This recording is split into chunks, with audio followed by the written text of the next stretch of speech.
JNU, Delhi university, Telangana, Hyderabad, Kerala, Kolkata, हर जगह एक documentary को लेकर के बवाल हो रहा है। डॉक्यूमेंट्री जो बीबीसी की है, डॉक्यूमेंट्री जो विवादित बताई जा रही है, डॉक्यूमेंट्री जिसके साथ ना जाने कितने सवाल खड़े हो रहे हैं। सवाल यह है कि एक बैंड डॉक्यूमेंट्री को दिखाने की जिद चंद लोगों ने क्यों उठा ली है, या फिर यह जिद क्यों ठान ली है? बड़ा सवाल है ना। आप भी ये सोच रहे होंगे ये संयोग नहीं हो सकता, बल्कि ये एक प्रयोग है।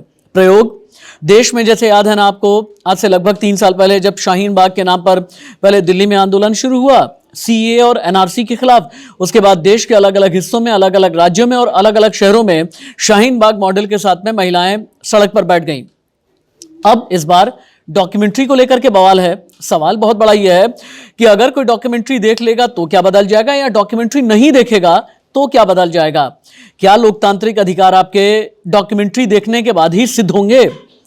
और वो छात्र संगठन जिन्हें शिक्षा पर ज्यादा ध्यान देना चाहिए, बुनियादी शिक्षा के मूलभूत सिद्धांतों पर ध्यान देना चाहिए, वो पर डॉक्यूमेंट्री के नाम पर बवाल काटे हुए हैं। आप सोच करके देखिए, जेएनयू, जामिया, कोलकाता और जितने भी शहरों के मैंने नाम लिए हैं, अब खबर इस तरह की भी आ रही है कि दिल्ली यूनिवर्सिटी में भी एक छात्र संगठन ऐसा है जो चाहता है कि ये बीबीसी की बैंड डॉक्यूमेंट्री दिखाई जाए। अब भाई, डॉक्यूमेंट्री देख करके आप उसके जरिए क्या साबित करना चाहते हैं?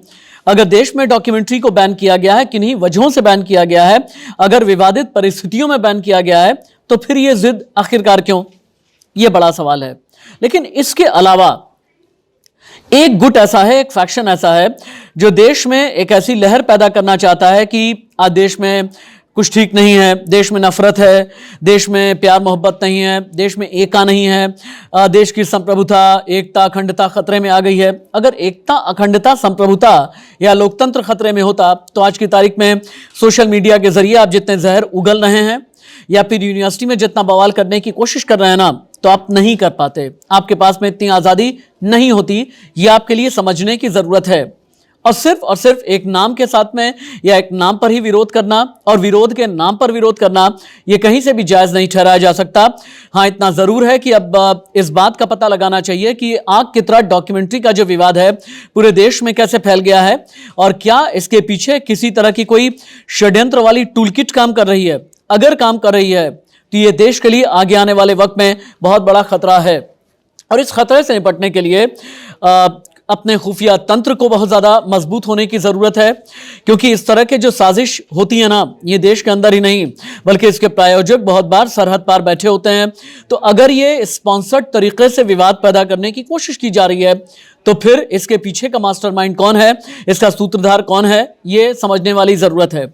वो लोग जो कभी देश के टुकड़े करने की बात करते हैं, वो लोग जो अफजल गुरु की फांसी के खिलाफ खड़े होते हैं, वो लोग जो डॉक्यूमेंट्री के नाम पर बवाल काटते हैं, वो लोग जो लाल सलाम के नाम पर कॉलेज कैंपस के अंदर अपनी राजनीति करते हैं, उन्हें यह समझने की जरूरत है कि देश के लोकतंत्र में लोकतंत्र कानून के हिसाब से चलता है, और अगर आप कानून तोड़ते हैं तो आप अराजक कहे जाएंगे, और अगर आप अराजक होते हैं तो फिर जेल की सलाखों के पीछे भी आप पहुंच सकते हैं।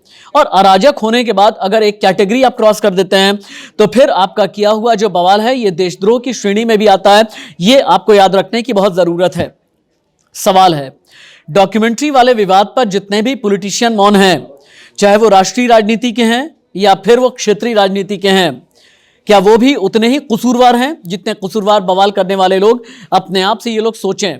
और जिनकी सियासी सहूलियत में डॉक्यूमेंट्री पर विवाद या बवाल फिट हो रहा है, उन्हें भी समझने की ज़रूरत है कि आखिरकार छात्रों के बीच में या फिर देश के भविष्य के बीच में किस तरह की बातें या किस तरह का विचार आज की तारीख में आ गया है।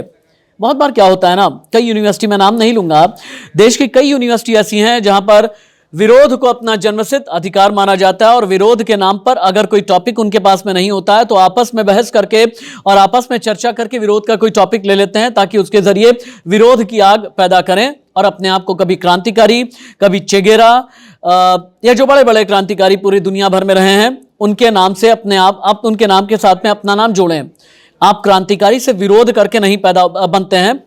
याद रखिएगा, असली क्रांतिकारी जो होता है ना, वो अपने बुनियादी सिद्धांतों की बात और विचारों पर और आदर्शों पर जब लड़ता है तो वो होता है असली क्रांतिकारी। और क्रांतिकारी की ऐसी मशाल आपके लिए फुस पटाखा साबित होगी अगर सिर्फ और सिर्फ बवाल करने पर आप उतारू रहेंगे। नमस्ते।